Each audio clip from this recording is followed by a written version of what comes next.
प्रारंभ करें। कमर और गर्दन सीधे होनी चाहिए। कमर जब सीधा होता है तो हमारे ब्रह्मरंध्र में हमारे जो स्पाइनल कोड है, जो रीढ़ की हड्डी, वो सीधे रहेगी, तो उस पे कोई फ्रैक्चर नहीं आएगा, उसके मन के इधर उधर हिलेंगे नहीं, कमर की प्रॉब्लम कभी होगी नहीं, और दिमाग की बत्ती जलती रहेगी, क्योंकि स्पाइनल कोड के माध्यम से पूरा ज्ञान और रक्त संचरण हमारे दिमाग तक पहुंचता है। अगर हम झुका के रखेंगे तो वह पूर्ण रूप से नहीं पहुंच पाएगा। इसलिए हमें कमर गर्दन सीधे करके बैठना, ज्ञान मुद्रा, वायु मुद्रा में बैठ करके लंबा गहरा श्वास भरते हुए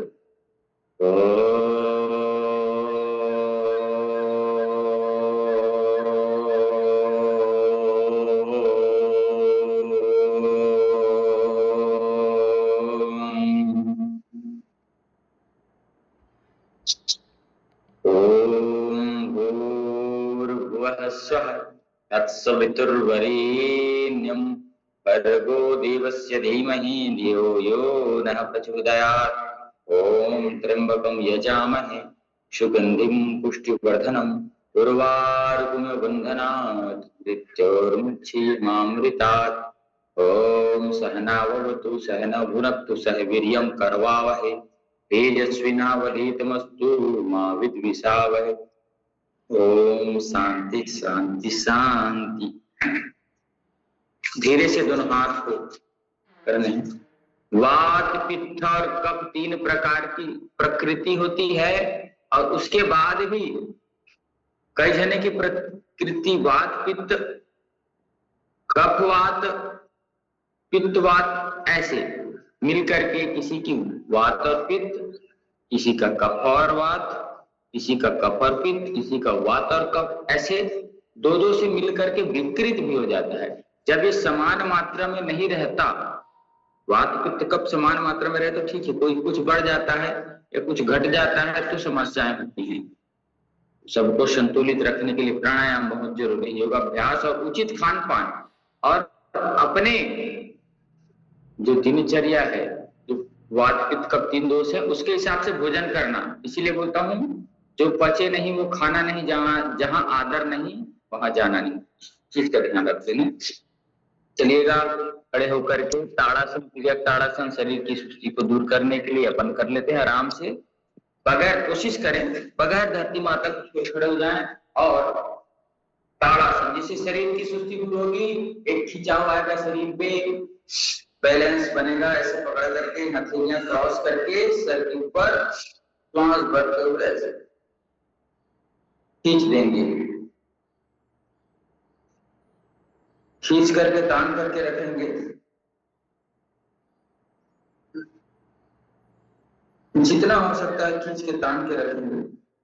श्वास छोड़ते हुए नीचे, पुनः श्वास भरते ऊपर, पंजे के बाद एड़ी उठा हुआ रहेगा, हथेलियां कान से चिपकी हुई, पेट अंदर की ओर दबा हुआ, छाती खींचा हुआ, हथेलियां खींची हुई। जब हथेलियां खींचते हैं तो पेट और छाती खींचते ही हैं। प्रत्येक क्रिया पे ध्यान देना है, एक एक एक्सरसाइज पे ध्यान देना है, एक एक आसन पे ध्यान देना है कि वह कैसे शरीर को मूवमेंट कर रहा है, कैसे कौन सा अंग खींच रहा है, उसके हिसाब से।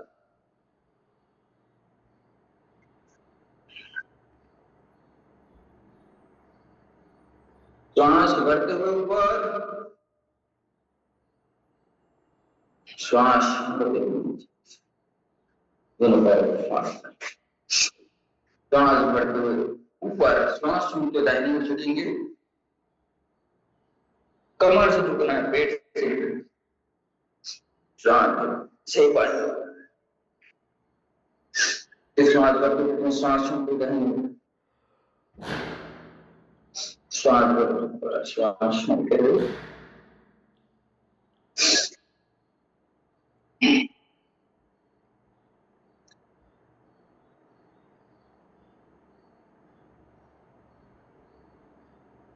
ताड़ासन, तिर्यक ताड़ासन और चक्रासन का अभ्यास हमें करना है। दोनों पैरों को थोड़ा कर लीजिएगा, दोनों हाथ सीधे, और दोनों पैर अपनी जगह पे स्थित रहेंगे। पैरों को वहीं पे रहेगा, और दोनों हाथ घुमाते हुए गर्दन और कमर घुमाते हुए पीछे ले जाएंगे, रोक करके रखेंगे। श्वास भरते हुए इसमें श्वास बाई हो जाएंगे आराम से, हड़बड़ी से नहीं।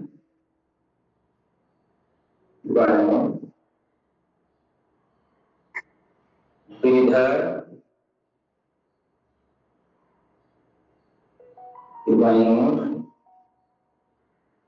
ऐसे, ये इस प्रकार से अभ्यास हमें करना है।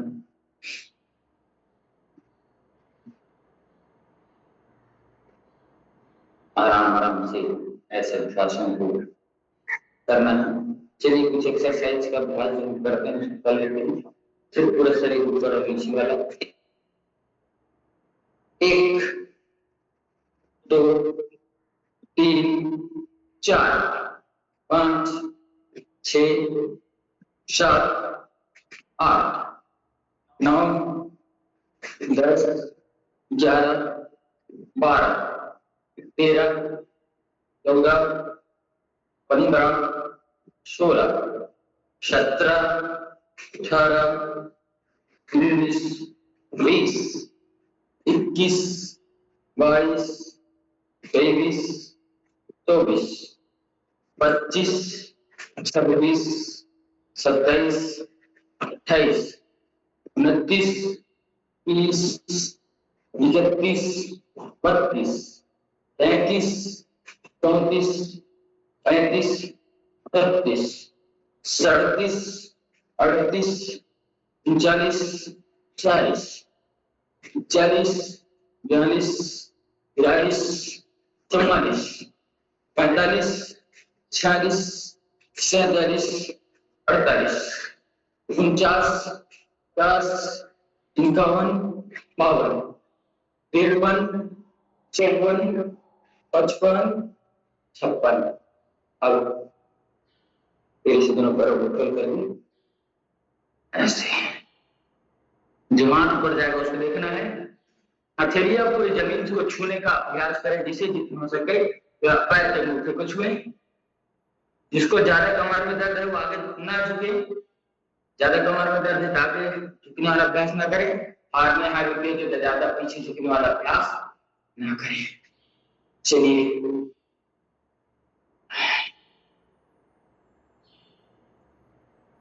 चलिए दोनों हाथ क्रॉस करके पीछे ले जाएं। राइट से लेफ्ट को, लेफ्ट से राइट को से टच कर लो ऐसे ऐसे।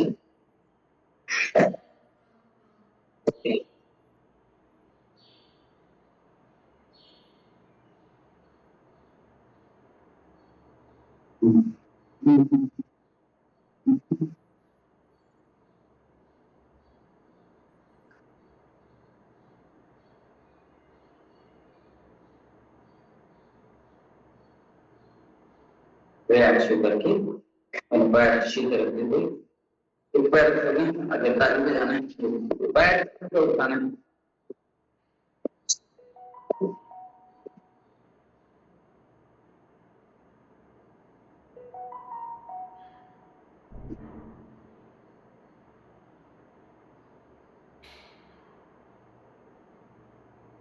चलिए सावधान, रिलैक्स होकर खड़े हो जाइएगा, दोनों हाथों को घुमाते हुए। 1 2 3 4 5 6 7 8 9 10 11 12 13 14 15 16 17 18 19 20। पूरे हाथ को सीधा घुमाना है, उल्टा भी घुमाना है।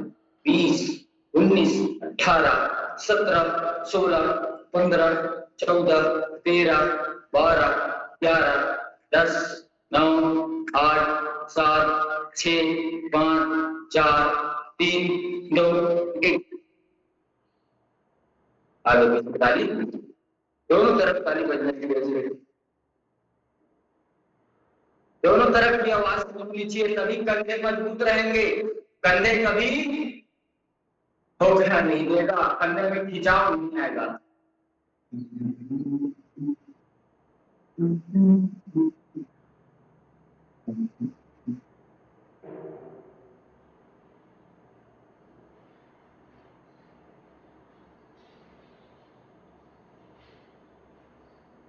दम बैठक का अभ्यास, जिससे जो हो सकता है 1 बार 2 बार 5 बार 10 बार 20 बार श्वास छोड़ते ही नीचे जाना, श्वास भरते ऊपर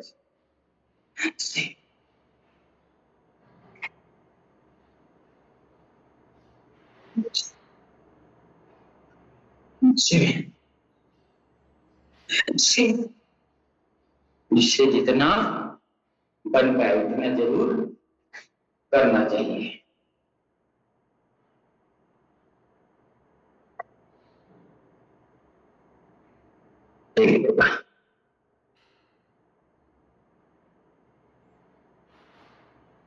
तब हम मेंढक दौड़ का अभ्यास करेंगे।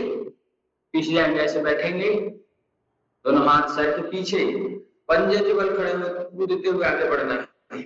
1 2 3 4, ऐसे पीछे भी जाना है। 1 2 3 4 5 6, 1 2 3 4 5, ऐसे आगे की ओर आना है ऐसे, और स्थिरता बनाना है। चलिए वज्रासन में बैठिएगा।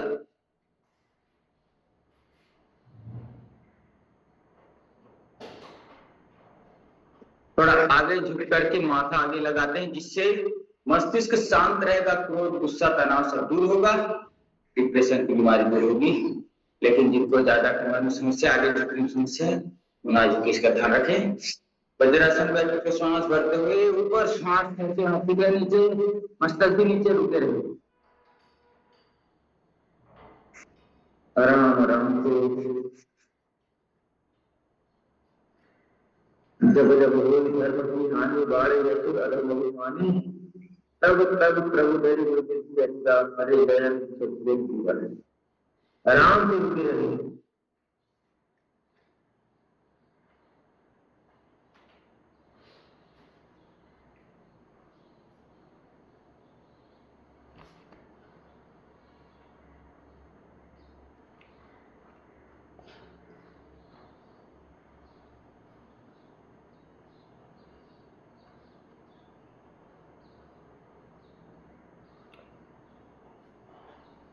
शांति के साथ विश्राम, मन को भी पूर्ण नियंत्रण, हर समय प्रभु का नाम मुझको होना चाहिए, हर समय मंत्र पाठ रहे, ले तो मन आपके शांत रहे।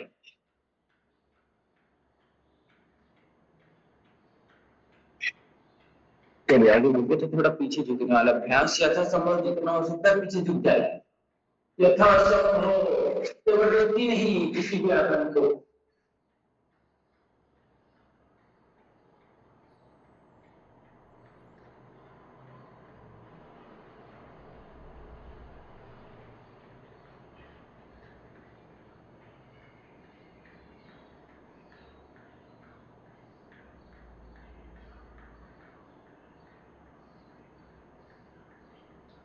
रिलैक्स होकर के शांति के साथ बैठे जाएंगे। बटरफ्लाई का अभ्यास कर लेते हैं। तितली आसन, तितली की तरह शरीर को ऐसे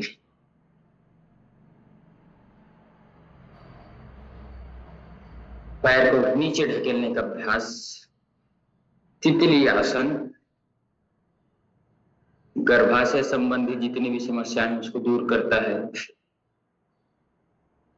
ऐसे जिस जिस अंग को प्रभाव पड़ा, देखिए ऐसे नीचे ढकेलने का अभ्यास करिए। जहां जहां पे आपको खिंचाव तनाव महसूस हो रहा है, उस अंग की नस नाड़ियां फ्री होंगी, वहां पे कभी बीमारियां नहीं होंगी, गांठे शिष्ट नहीं होगा। तो ऐसे पैर को ये बहुत अच्छा है। ऐसे आनंद के साथ रहे हर समय, उस प्रभु की कृपा का आनंद लीजिए उसकी, क्योंकि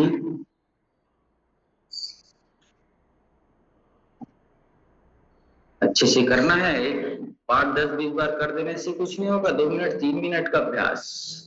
और भजन हमें भाव देता है, भजन हमें मन को प्रसन्नता देने के लिए होते हैं। तो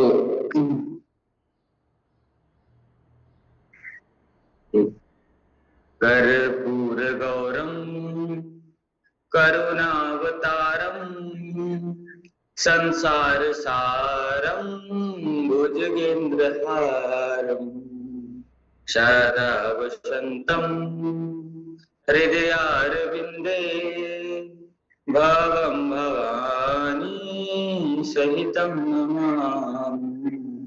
त्वमेव माता च पिता त्वमेव त्वमेव बन्धो च सखा त्वमेव त्वमेव विद्या द्रविणं त्वमेव त्वमेव सर्वं मम देव देव। ऐसे अब जो हमारी पिंडलियां हैं उसको ऊपर नीचे करेंगे ऐसे। ये पूरे शरीर को एक्टिवेट करता है, रक्त संचरण को एक्टिवेट करता है, हमारे पिंडलियों को मजबूती प्रदान करता है, पिंडलियों में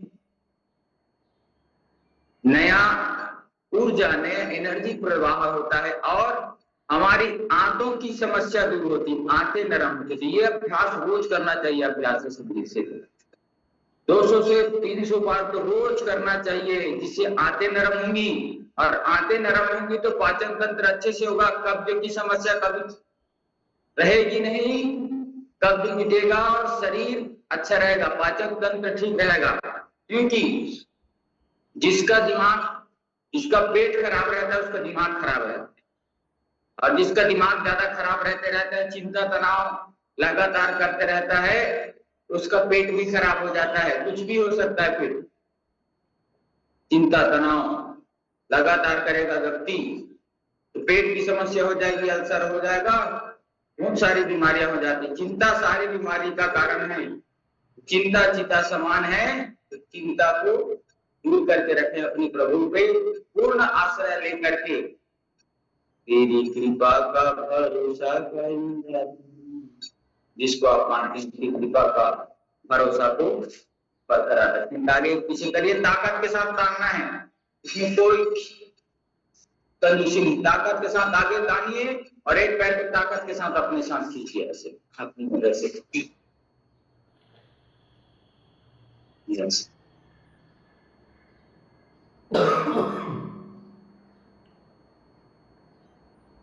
अब दोनों पैर एक साथ आगे खींच करके रखेंगे, घुटने का कैसा भी दर्द ठीक होगा। बस लगातार 40 सेकंड 50 सेकंड एक 1-2 मिनट तक आगे खींच के तान के रखना है, तान करके खींच के रखना है। कमर और गर्दन से भी मन प्रसन्न रहेगा और अपनी ओर खींच के रखना है।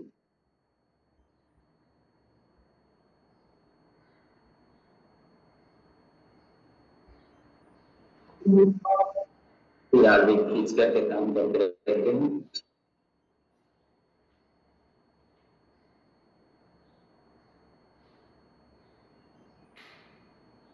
फिर अपनी ओर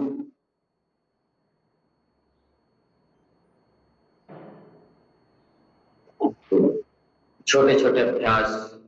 अब रक्त संचरण बढ़ाने के लिए दोनों पैरों को टकराना है। पैर दिन भर हमें पूरे हमारे शरीर का वजन को उठा करके रखता है, तो पैरों पे रक्त संचरण नहीं रहेगा तो पैर शून्य हो जाएंगे, चलना फिरना मुश्किल हो जाएगा, पैर एक कदम नहीं उठा पाएंगे। इसलिए ऐसे रोज टकराना है और ताकत के साथ टकराना है। थोड़ा दर्द होगा तो योगाभ्यास का जो मीठा दर्द सह लेता है उसे बीमारी का कड़वा दर्द सहना नहीं पड़ता। इस बात का ध्यान रखिए। आज का टॉपिक यही रहेगा कि जो योगाभ्यास का मीठा दर्द सह लेता है उसे कड़वा दर्द सहना नहीं पड़ेगा।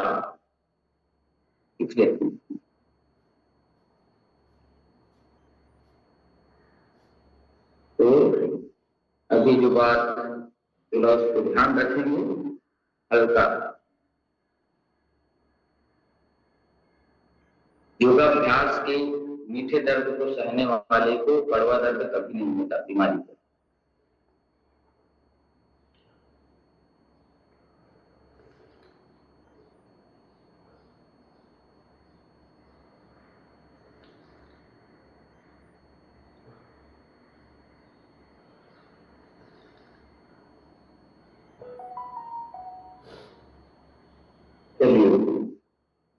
एक एक पैर को 10 बार श्वास भरते अपनी ओर लाना, श्वास में पैरों को मजबूत रखना बहुत जरूरी है भाई, पूरे शरीर का वजन उठाता है। ऐसे ऐसे ऐसे श्वास भरते अपनी ओर, श्वास छोड़ते सामने की ओर, श्वास भरते अपनी ओर, श्वास छोड़ते सामने की ओर, श्वास भरते हुए अपनी ओर, श्वास छोड़ते सामने की ओर, श्वास भरते अपनी ओर, श्वास छोड़ते हुए सामने की ओर।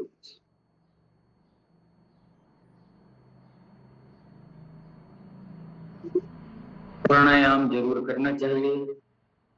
प्राणायाम से ही हमारे शरीर के भीतर के जो ऑर्गन से वो ठीक होते हैं। बीमारियां हैं, चिंता, तनाव, डिप्रेशन, कितने कोई भी बीमारी हो, प्राणायाम के पास इतनी ताकत है तो ठीक कर सकता है। भस्त्रिका प्राणायाम लंग्स फेफड़े की मजबूती करेगा। कपालभाति प्राणायाम से सारे रोगों के नष्ट होने की ताकत है उसके पास। अनुलोम विलोम मस्तिष्क को शुद्ध करता है, इसमें रोज करना चाहिए। और ओंकार का उच्चारण रोज करना चाहिए, जिससे चिंता, तनाव, डिप्रेशन दूर होता है, सभी समस्याएं दूर होती है। तो हमें रोज प्राणायाम का आश्रय जरूर लेना चाहिए।